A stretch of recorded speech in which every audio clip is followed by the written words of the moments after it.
beliau menginginkan kita agar banyak harta. Beliau menginginkan kita agar jadi orang kaya. Beliau menginginkan agar harta itu mengabdi kepada kita, kita enak mengabdi kepada Allah.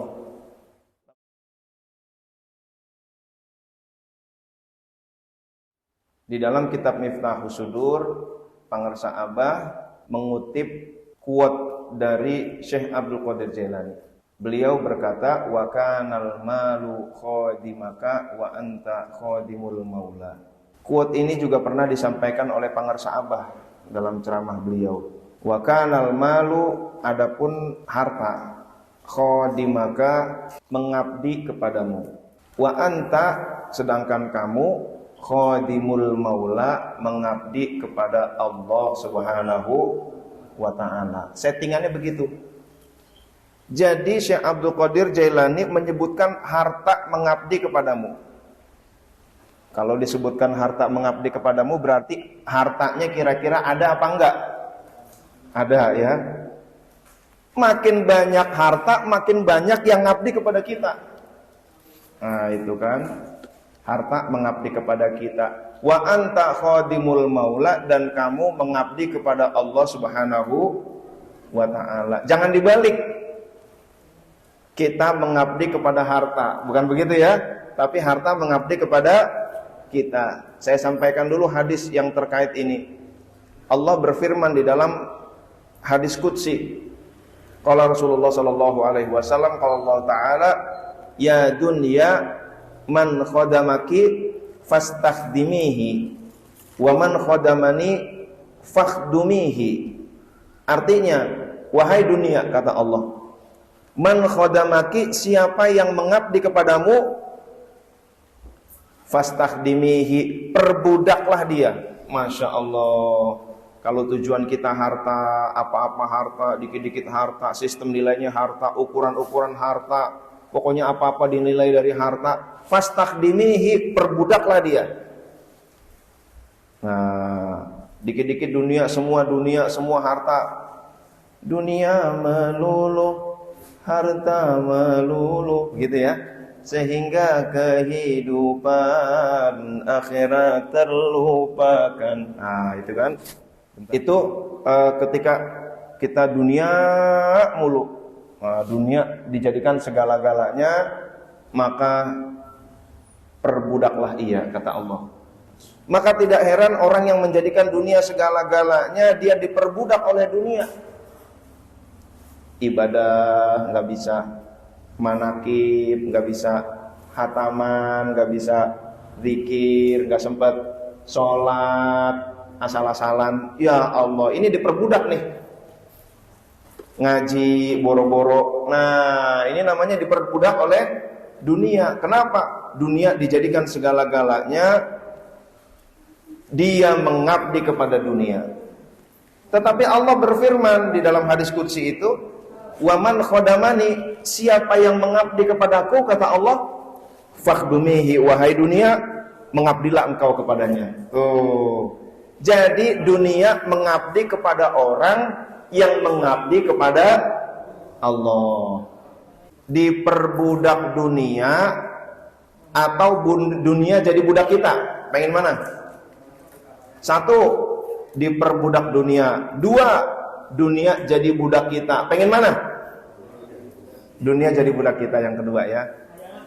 Pertanyaan lagi.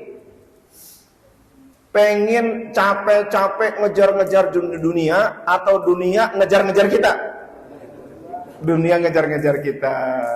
Sepakat ya, alhamdulillah. Inilah maksud Syekh Abdul Qadir Jailani, wa kanal malu khadimaka.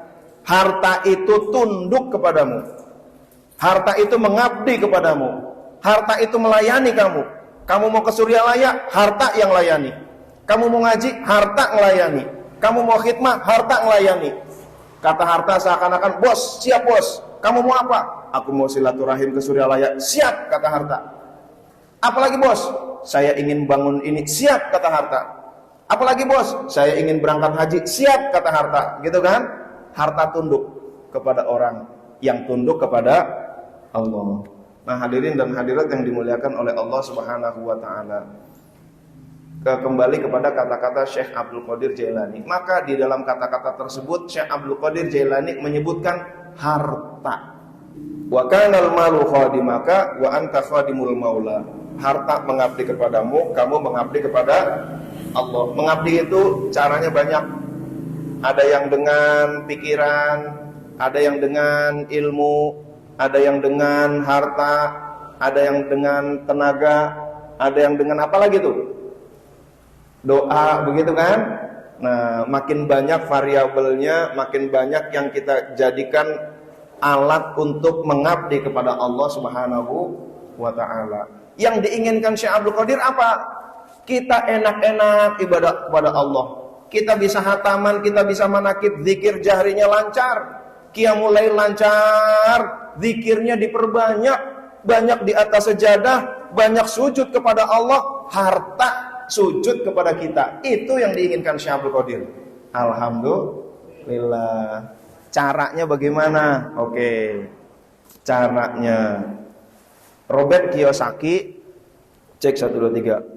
123 dicoba. Oke. Robert Kiyosaki itu membuat buku. Bukunya namanya Cash Flow Quadrant. Buku itu menjelaskan ada 4 cara manusia menghasilkan harta. ESBI. Pertama dulu. Employee. Employee bagaimana? Kita menjadi karyawan. Kita tukar waktu kita dengan harta. Kalau pengen banyak harta, waktunya ditambah. Kalau gaji sekian tapi kerjanya 8 jam, pengen lebih dari itu, waktunya kita berikan lagi untuk kerja. Kalau kerjanya kerjaan kemuliaan ya, kalau kerjaannya minim kemuliaan, ya minim juga nih mulianya. Ini namanya employee, karyawan. Yang kedua, S, self-employee. Dia tidak kerja sama orang, dia kerja sama. Kerja sama tapi masih sendirian. Namanya self-employee. Dia mempekerjakan diri sendiri. Contohnya seperti apa? Konsultan. Dia bebas. Dia mau banyak uang, ya harus dia banyak bekerja sama dengan orang-orang. Lihat jam dulu gitu kan. Udah jam 12 kurang nih. Kurang sejam lebih ya. Oke, self-employee. Dokter, begitu kan.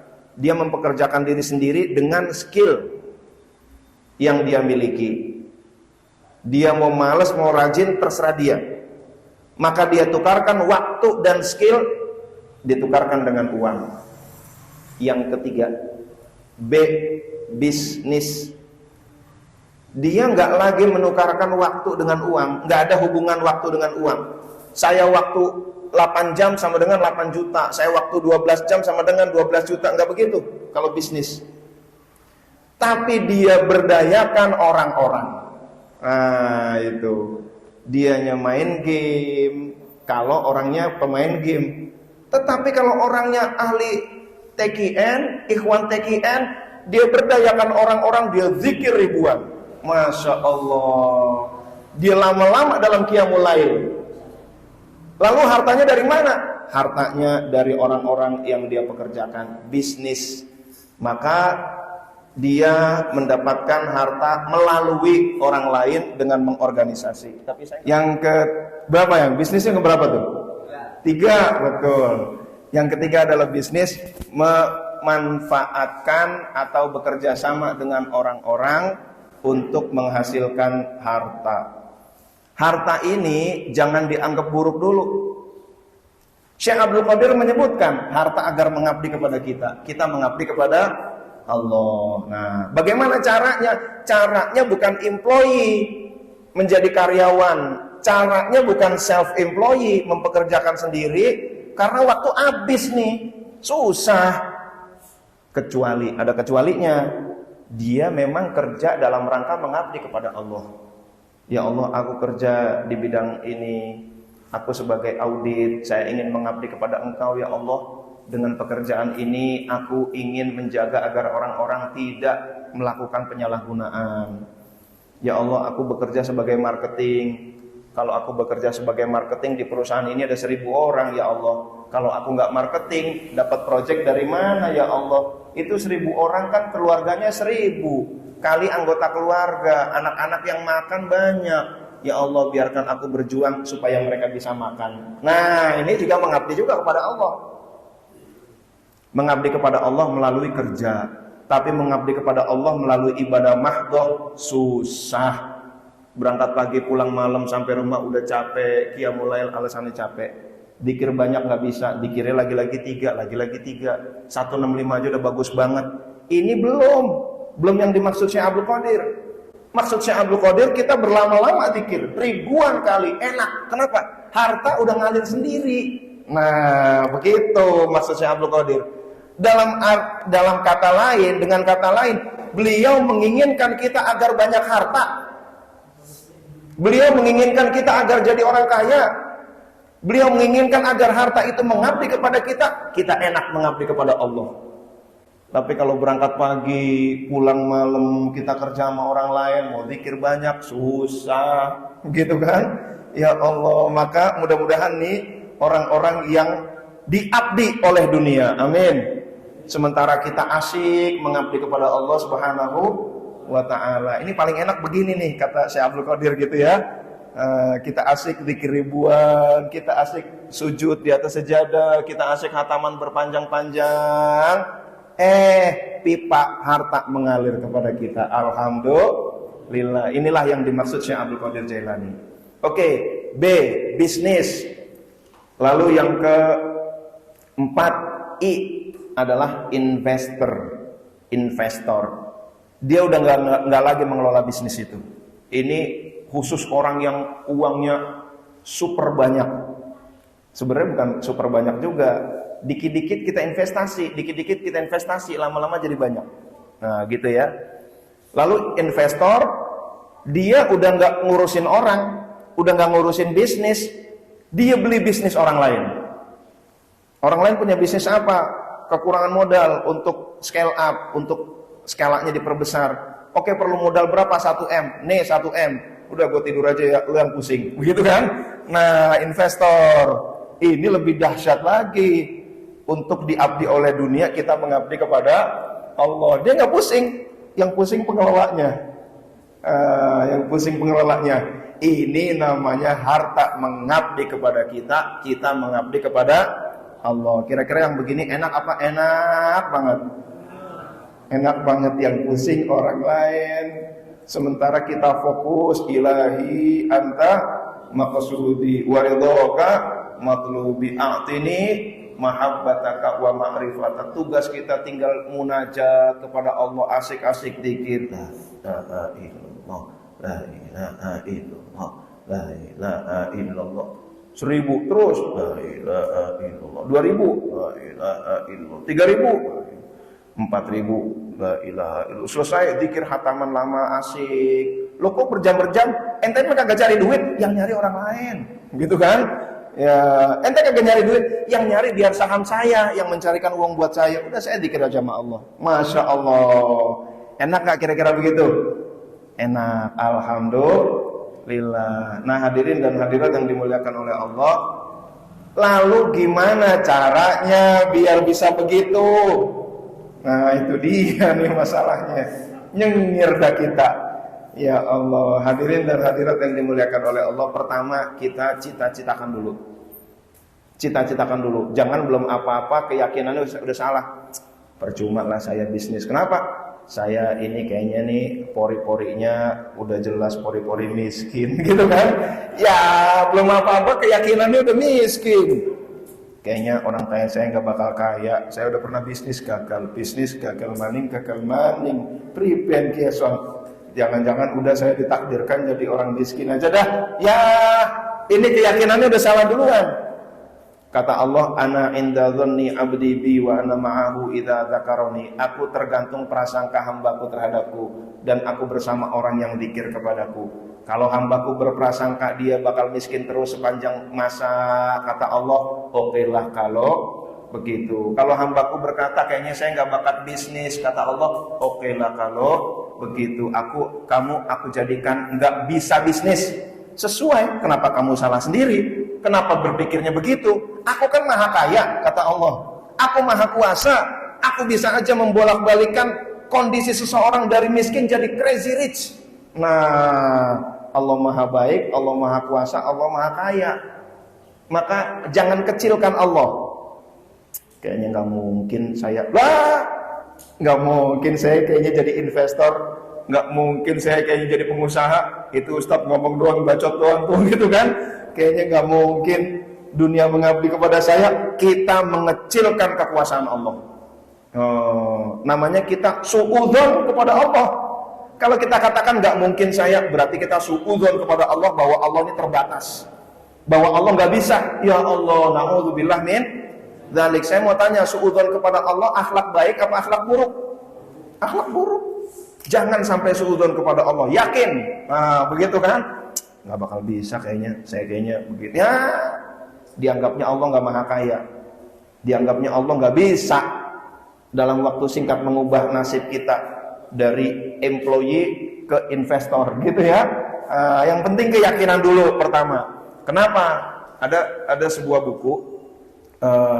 Buku ini membahas tentang kenapa orang gagal dalam bisnis. Bukan karena kurang modal, bukan karena nggak punya relasi, bukan karena nggak punya skill, bukan karena nggak punya manajemen. Yang pertama itu kesalahannya apa? Salah dalam keyakinan. Beliefnya udah salah duluan. Jadi rupanya itu, mau anak orang kaya, relasi banyak, modal banyak, tempat bagus, bisnis gagal. Nah, kenapa? Kayaknya saya nggak bisa nerusin orang tua saya. Orang tua saya terlalu hebat. Ya udah, kata Allah, salah sendiri. Nah, begitu ya. Jadi begitu, yang pertama diawali dari keyakinan.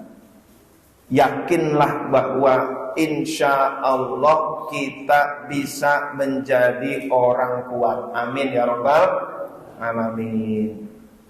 Bahwa takdirnya nggak jadi, terserah Allah. Yang penting yakin dulu aja nih.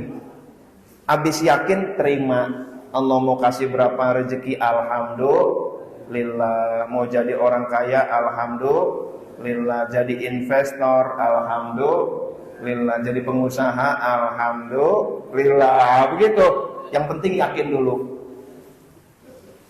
Meskipun yakin bukan berarti tidak bersyukur. Syukur dengan apa yang ada. Nah, itu ya.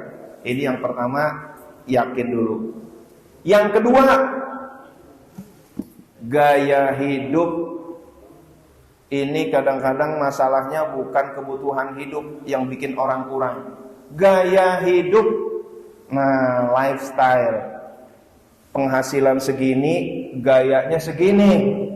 Ini dia yang bikin stres. Tapi kalau kita gaya hidup sederhana, penghasilan 5, gaya hidup 8, stres. Tapi kalau penghasilan 5, gaya hidup dia 2, ada 3 yang bisa ditabung. Nah, itu kan, tabungan itu yang kita gunakan untuk bisnis. Tumpuk, tabungkan, ada istilah, ada ungkapan, gimana? Hemat pangkal kaya. Ada nggak orang hemat nggak kaya-kaya? Ada. Loh, kok hemat, katanya hemat pangkal kaya, kok saya hemat nggak kaya-kaya? Ya hemat doang, uang ditumpuk kagak dipakai buat bisnis. Ya nggak kaya-kaya. Nah itu, wasilahnya kalau mau kaya ya bisnis, investasi. Tapi hemat doang nggak dipakai-pakai, ditumpuk doang, ya susah. Nah itu, maka hemat betul. Setelah hemat kita punya tabungan banyak, gunakan buat bisnis. Nunggu ratusan juta, nggak usah. Punyanya berapa? 1 juta, bisnis dengan 1 juta. Nah itu, lama-lama menggulung, Nah Bapak Ibu hadirin dan hadirat yang dimuliakan oleh Allah, saya mau sharing sedikit. Saya kan bisnisnya nitrogen ya. Di SPBU itu sekarang 28 tempat lah. Baru hari ini buka lagi nih. Di rest area kilometer 260 Brebes, yang rest area heritage itu ya. Itu yang ada pabrik gula zaman Belanda itu. Itu kami buka autocare, nitrogen, cucian mobil, bengkel ringan, tambal ban. Namanya autocare. Hari ini lagi buka. Saya nggak bisa karena manakib. Diundang oleh Ustadz Muslih. Gimana kita opening nih, grand opening. Udah saya siapkan tuh bunga-bunga, karangan bunga. Sayanya nggak ada di sana. Sayanya manakib. Biar harta mengabdi kepada kita. Saya nggak manakib ikut undangannya Ustadz Muslih. Gitu kan? Itu udah ada yang ngatur, biarin. Nah, hari ini pembukaan, grand opening, undang apa, makan-makan, ada anak yatim, segala silakan dah. Gitu kan? Nah, memang saya udah janji duluan sama Ustadz Muslih. Ya udahlah, karena udah janji duluan, ya saya bilang nggak bisa. Nah, lalu itu kan karyawan banyak tuh. Total ya kalau di total bisa 100 orang lah ya, karyawan kalau 28 tempat. Lalu usaha lagi, ya ini bukan apa-apa, ini Allah titipkan ya, bukan saya hebat, bukan. Allah nitipin ke saya usaha gitu, bukan saya hebat, bukan. Lalu Allah titipin lagi, saya titipin ya, apaan ya Allah? Ini saya titipin buat kamu showroom mobil. Akhirnya kami buka showroom mobil. Barusan di WA juga oleh counter, Pak ini mobil kita ada sekian, ini harganya sekian. Oke, bagus gitu. Yang mikirin biar orang lain. Saya bagian, oke, bagus, lanjutkan. Begitu kan? Bagus, lanjutkan.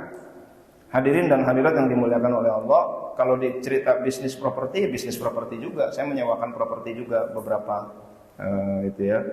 Nah jadi begitu hadirin dan hadirat, apalagi kalau aplikasi Hatam dianggap bisnis. Aplikasi Hatam itu kalau divaluasi itu kira-kira 20-30 miliar aplikasi Hatam tuh ya. Yang download itu sudah 170.000 download dari 160 negara. Ini modalnya gede aplikasi Hatam. Menjadi pertanyaan, nitrogen berapa modal, showroom berapa modal, Hatam berapa modal, awalnya bagaimana? Nah itu ya, berapa modal saya? Apakah saya dapat tanah warisan dari orang tua? Enggak. Dapat tahu-taunya harta karun? Enggak ada. Modal saya cuma 10 juta, itu juga ngorek-ngorek, bank ini saya ambil dapat sekian, bank ini saya ambil dapat sekian, asuransi saya pernah ikut, oh ada isinya dapat sekian, apa yang bisa saya jual ya? Mobil udah di kebun-kebun begitu, isinya ular barangkali gitu ya di dalam mobil itu, catnya nggak jelas, mobil rongsok tinggal di kilo doang, tapi lumayan, ini mobil bisa dijual, apa yang bisa saya jual, apa yang bisa saya ambil, bank termasuk bank Toyib gitu ya, enggak, bank ini asuransi mobil, jual semua, yang penting saya punya uang 10 juta. Lalu saya uang 10 juta buat apa? Buat investasi di sebuah bisnis. Kami kelola sebuah bisnis. Lalu lama-lama buka cabang, lama-lama banyak. Nah, banyak bisnis itu kan menghasilkan uang. Uang itu kami gunakan untuk mengembangkan aplikasi Hatam. Aplikasi Hatam ini hafal tanpa menghafalkan. Silakan download di Android ya, di handphone Android. Siapa yang punya handphone Android tunjuk tangan coba. Tunjuk tangan. Tangannya mana? Ya Allah, suruh tunjuk tangan aja susah banget ya. Oh, semua punya ya. Download aplikasi Hatam. Itu aplikasi yang dibuat oleh Ikhwan TKN. Jadi di kantor Hatam itu ya tiap hari dikir TKN. Nah itu, ini salah satunya santri Hatam. Alhamdulillah sudah hafal 16 juz. Mas Fajrul ini. Ada pesantren, itu Hatam, ada macam-macam lah intinya. Nah hadirin dan hadirat yang dimuliakan oleh Allah. Jadi itu modalnya besar tapi diawali dari 10 juta. Habis dapat dari nitrogen, dapat nih, nggak dimakan semua. Saya hidupnya sederhana, jangan banyak gaya. Saya mau jelasin ya. Ini tas saya nih, meskipun saya pengusaha, banyak usaha, udah menjadi investor segala. Ini tas 50.000. Saya beli dari mana? Itu orang-orang Tasik yang keliling itu gitu ya. Ke masjid-masjid sambil sholat, Mas ada tas ini Mas lempang ada, yang ini berapa? 50.000 nih, 50.000, udah nggak usah macem-macem. Jadi gaya hidup inilah yang bikin kita susah. Nah itu, maka hidup sesederhana mungkin. Mungkin bagi saya mobil itu termasuk sederhana, begitu. Nah jadi Bapak Ibu hadirin dan hadirat yang dimuliakan oleh Allah, setelah hidup sederhana kan kita punya tabungan. Nah itu, tabungan jangan didiemin. Kalau punya tabungan banyak didiemin, ini hisabnya berat nih. Nanti ditanya sama Allah, kamu punya tabungan banyak buat apa? Buat senang-senang doang, lihat buku tabungan, lihat aplikasi tabungan. Banyak alhamdulillah. Bukan buat begitu. Allah titipin tabungan banyak itu buat bisnis. Hire orang lain, rekrut orang lain biar orang-orang pada dapat makan. Kalau tabungannya banyak, nggak dipakai buat bisnis, hisapnya lama, cebret. Kenapa aku titipkan banyak uang, tapi kamu tidak libatkan orang-orang sehingga banyak orang dapat makan? Kenapa buat sendirian doang? Nah ini, kalau kamu buat bisnis, kalau kamu buat investasi, itu harta akan mengabdi kepadamu. Kamu kan enak abdi kepada Allah. Nah itu. Jadi begitu hadirin dan hadirat yang dimuliakan oleh Allah, 10 juta. 10 juta bukan uang pribadi, bukan uang sendiri maksudnya ya. Saya nggak pengen ngutang-ngutang di awal. Bisnis awal tuh jangan ngutang, gitu ya. Belum mulai udah ngutang, jangan. Buktikan dulu. Dulu saya minjem 10 juta nggak dikasih sama orang ya, seseorang ikhwan TKN. 10 juta nggak dikasih, kenapa? Ya saya belum membuktikan bahwa saya bisa ngolah harta. Suatu saat ketika saya berhasil, saya minjem uang 100 juta, dikasih. Dulu kagak dikasih 10 juta. Giliran nyumbang 100 juta, dikasih. Ya Allah, kadang-kadang minjem 100 juta, transfer dong 100 juta. Ini saya perlu nih jam 12 transaksi gitu kan. Dikasih. Nah, gitu ya. Jadi mulai dulu dengan harta yang ada. Mulai dulu dengan bisnis kecil dulu. Satu cabang ya kurang lebih biayanya kurang lebih 30 juta lah ya dulu. Nah sekarang nambah. Saya punya uangnya cuma 10 juta, ya udah. Jangan bilang nggak ada uang, lihat rumah kita apa yang bisa dijual. Nah gitu kan. Lihat lagi, ada nggak tanah yang gede, agak gede, garis buat bisnis. Jangan garis buat kopi gitu ya. Garis buat makan habis.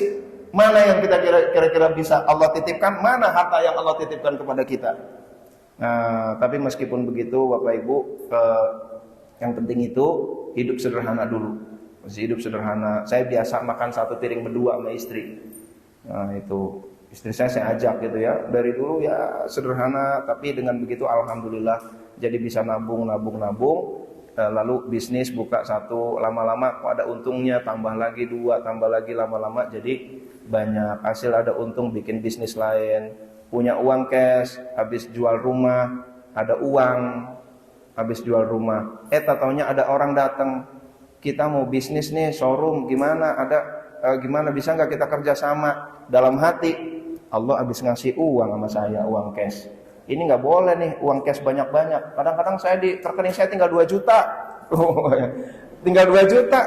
Semua kalau bisa dipakai buat bisnis. Begitu ya. Ini uang lagi banyak. Ini ada tawaran bikin showroom. Jangan-jangan Allah gerakan dia untuk ngajak saya. Allah titipkan supaya apa? Supaya ini ada uang, ini ada peluang bisnis. Udah tinggal digaris, tinggal dijadiin. Nah begitu. Maka begitu pula dengan bisnis-bisnis lain kita nggak ngerti.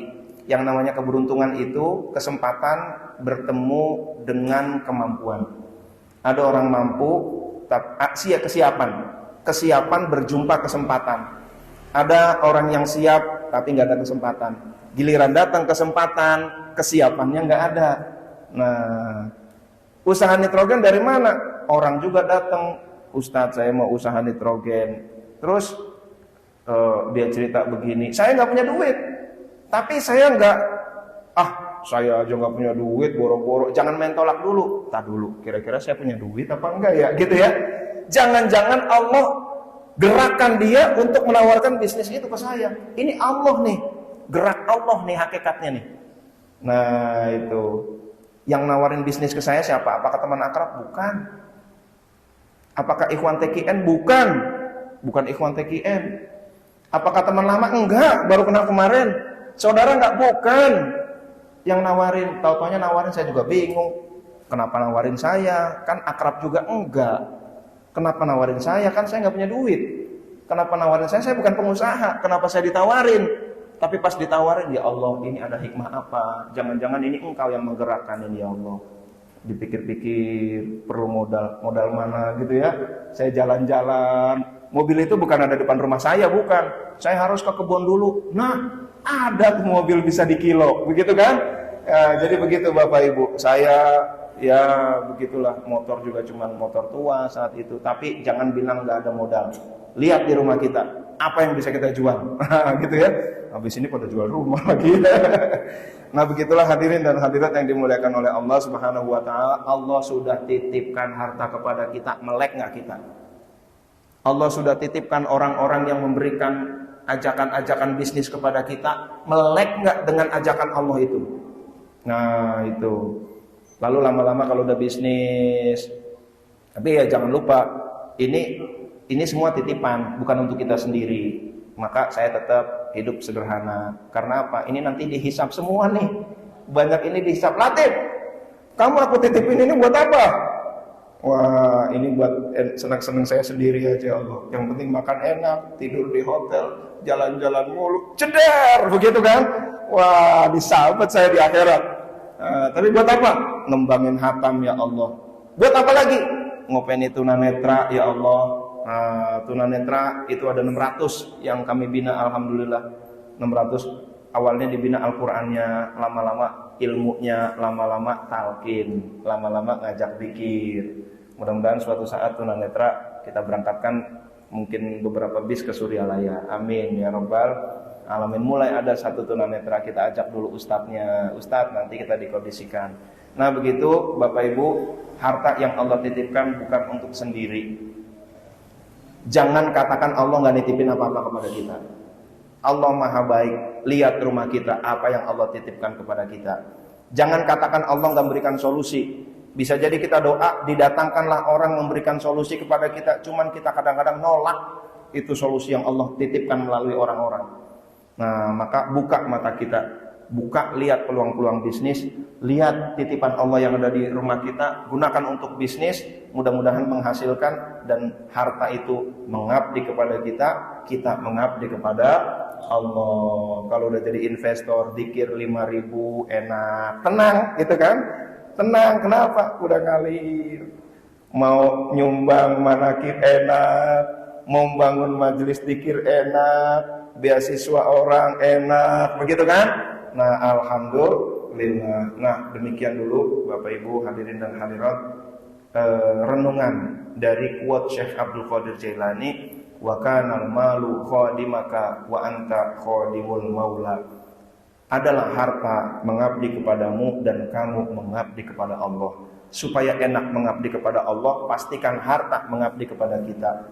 Bagaimana agar harta mengabdi kepada kita? Hartanya harus banyak, sehingga bisa menghasilkan harta-harta yang mengabdi kepada kita. Oleh karena itu di dalam Al-Quran surah Al-Baqarah, Allah menyebutkan harta dengan kata-kata khair, kebaikan. Kutiba alaikum idza hadara ahadakumul mautu in taraka khairanil wasiyatu lil walidaini wal aqrabin. Kutiba alaikum, diwajibkan kepada kamu, idza hadara ahadakumul mautu, ketika hadir maut kepada kalian, in taraka khairan, jika meninggalkan khairan. Apa itu khairan? Kebaikan. Tapi di sini maksudnya adalah kalau meninggalkan harta. Tuh, harta dibilang khairan, kebaikan. Kenapa? Harta bisa menghasilkan harta yang mengabdi kepada kita, harta yang Allah titipkan bisa kita gunakan untuk mengabdi kepada Allah Subhanahu wa ta'ala. Mudah-mudahan Allah jadikan kita para investor, amin. Allah jadikan kita para pengusaha, amin. Yang dengan harta itu kita bisa mengabdi kepada Allah Subhanahu wa ta'ala. Muhammadiyah besar, kenapa? Isinya para pengusaha. Coba kalau Ikhwan TKN, ini ada berapa? 1 juta, isinya pengusaha, investor semua. Wah, beres. Kira-kira Pangarsa Abah seneng apa? Seneng banget. Seneng banget. Nah, maka kita jayakan, kita berdayakan Ikhwan TKN. Maka di TKN Center ada BMT Nasuha. BMT Nasuha itu buat apaan? Ikhwan TKN kerja, punya tabungan, taruh di situ. Sementara belum bisa dipakai bisnis, taruh di situ. Ada yang naruh sejuta, 100 orang 100 juta. Ada yang perlu modal 10 orang, 1 orang 10 jutaan. Sementara kita belum punya bisnis, biar harta kita diberdayakan, digunakan oleh Ikhwan TKN yang lain. Tuh, hartanya berkah. Giliran uang kita udah ada beberapa, kita bisa ambil buat bisnis. Kurang, minta lagi BMT. BMT kan aku nabung ke kamu. Aku sekarang perlu modal nih, modalnya kurang, cuman ada 10 juta, pinjam lagi 10 juta, BMT, kan aku anggota kamu, kata BMT, dulu kamu juga minjemin orang lain, kamu juga sekarang berhak mendapatkan pinjaman dari harta-harta orang lain, sekarang aku pinjemi kamu. Tuh, BMT gunanya buat itu. BMT Nasuha di TKN Center. Kalau kita punya uang, taruh di situ, uang itu digunakan sama teman-teman kita untuk berbisnis, hartanya digunakan untuk berdakwah. Masya Allah. Kalau kita udah bisa berbisnis, kita bisa bisnis. Kita perlu uang, minta modal dari BMT. Nah, itu kan enak kan? Jadi, we grow your business together. Kata BMT Nasuha, kita kembangkan bisnis Anda bersama-sama. Bersama kita bisa. Nah, begitu ya. Hadirin dan hadirat yang dimuliakan oleh Allah. Itulah kenapa kita bangun BMT.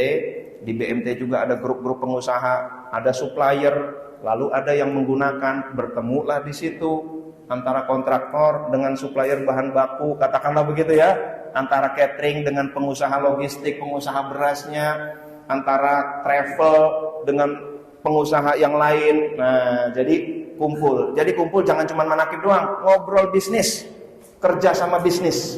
Nah, itu namanya berjamaah, bukan hanya dalam ibadah mahdoh, tetapi berjamaah untuk saling menguatkan bisnis dalam rangka jadikan dunia budak kita dan kita budak Allah Subhanahu wa ta'ala. Demikian, berhubung sudah jam 11:20, kurang lebihnya mohon maaf. Semoga Allah mudahkan langkah-langkah kita, semoga Allah kabulkan hajat-hajat kita, semoga Allah titipkan kita harta-harta yang harta itu kita kembalikan kepada Allah Subhanahu wa taala. Amin ya rabbal alamin. Kurang lebihnya mohon maaf. Terima kasih. Wallahu muwaffiq ila aqwamit thoriq. Assalamualaikum warahmatullahi wabarakatuh.